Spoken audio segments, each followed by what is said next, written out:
Acast powers the world's best podcasts. Here's a show that we recommend.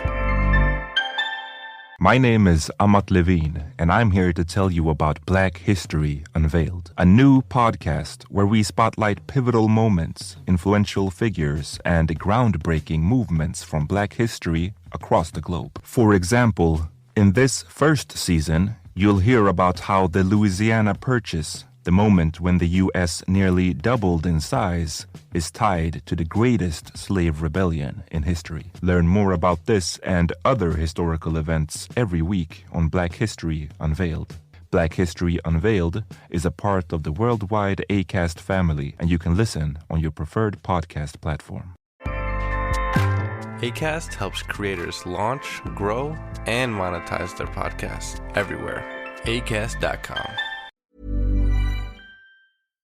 On today's Smart 7, Rishi gets ready for AI Summit, EU leaders call for humanitarian pause in Gaza, and lots more.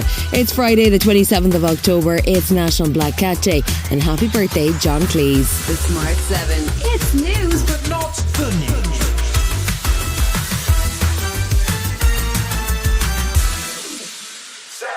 Rishi Sunak was focused on AI on Thursday. He gave a speech in advance of next week's AI Global Safety Summit, which has been held at Bleachley Park. There's a long guest list of politicians and experts due to attend, and in advance of the event, Rishi's announced that the UK will also launch the world's first Artificial Intelligence Safety Institute.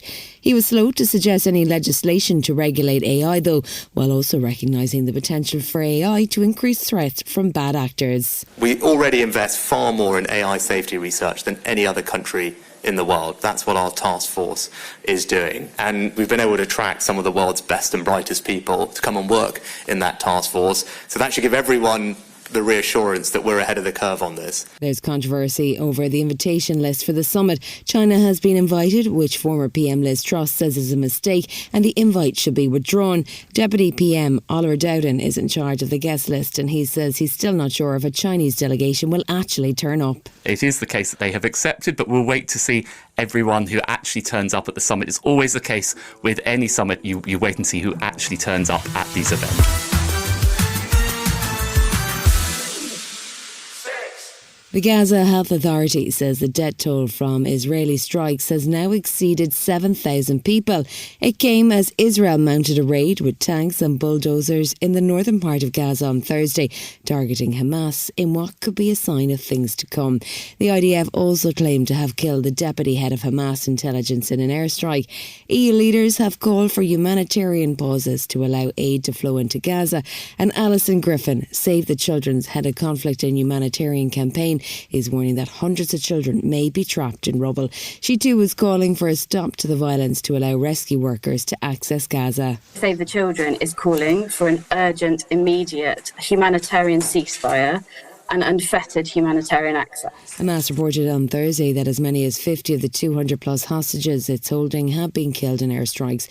Speaking to BBC News, the Palestinian ambassador to the UK, Hussam Zamiat, says that there can be no justification for the ongoing treatment of civilians in Gaza.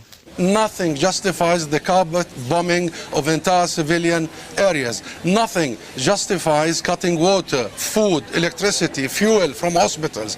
Nothing justifies that we still have 1,000 people under rubble.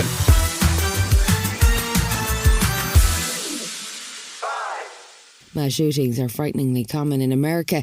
There have been 565 so far already in 2023, and almost 40,000 Americans are expected to die from gun violence this year alone. The latest shooting is the worst so far this year. It took place in Maine as a firearms instructor identified as Robert Card opened fire at a bowling alley and a bar in Lewiston. At least 18 people are dead and more than a dozen injured, with the shooter still on the run. Joe Biden has called for flags to be flown at half-mast across the US on Friday, and Maine resident Stephen King called the shooting madness in the name of freedom. All eyes were on new Speaker of the House Mike Johnson to see how he would respond, but as a hard right Republican, he's previously voted against gun control bills, and sure enough, he was quick to offer thoughts and prayers as a solution. This is a dark time in America. We have a lot of problems, and we're really, really hopeful and prayerful. Prayer is appropriate in a time like this, that the evil can end and this senseless violence can stop.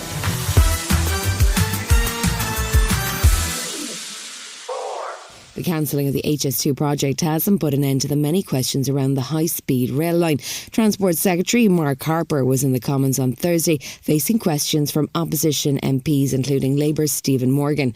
With stories about the project running over budget and whistleblowers being fired for querying spending, he wanted to know why nobody had reported any of these issues to Parliament. Failure to do so would be a clear breach of the ministerial code, but Mark wasn't exactly taking the blame for the lack of reporting. I was not in the government at the time. I am sure all of my ministerial colleagues, both past and present, are very well aware of their responsibilities under the ministerial code, and I'm sure they gave truthful answers to Parliament at the time. So to come this March 7, the final season of The Crown is coming, and so is Jack Whitehall Jr. Right after this. Welcome back.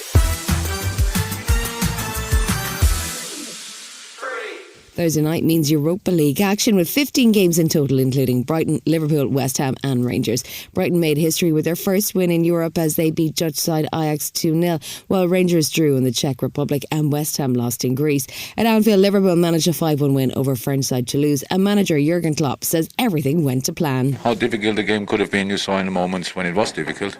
But the majority of the time, obviously, we were in complete control and scored wonderful goals, could have scored more. The right players scored, I would say. It was all, nobody got hurt, so perfect night.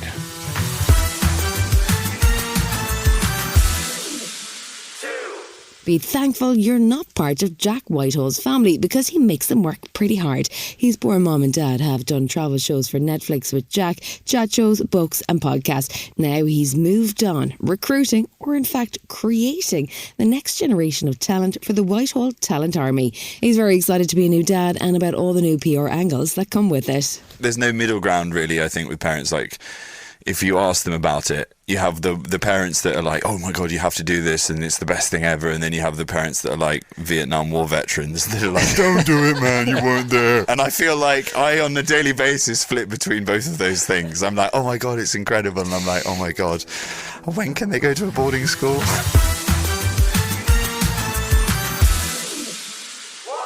It's been a big week for 90s pop princesses, with Britney Spears hitting the bookshelves and spilling the tea. But get ready for some actual 90s princess as the final series of The Crown drops on Netflix. This series focuses on Princess Diana, her escape from the royal family and her search for happiness.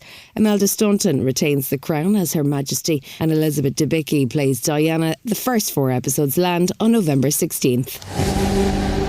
I'm afraid, Your Majesty, interest in the princess's private life is unlikely to die down anytime soon.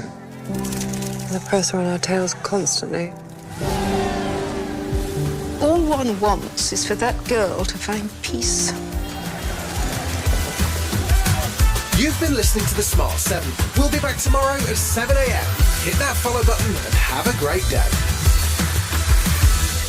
Give us 7 minutes, we'll give you the world. If you're listening to this podcast, you must recognize the value of asking questions. At Aramco, our questions help us engineer a better future. How can today's resources fuel our shared tomorrow? How can we deliver energy to a world that can't stop? How can we deliver one of the fuels of the future? How can we sow curiosity to harvest ingenuity? To learn more about how innovation drives us forward, visit aramco.com/poweredbyhow.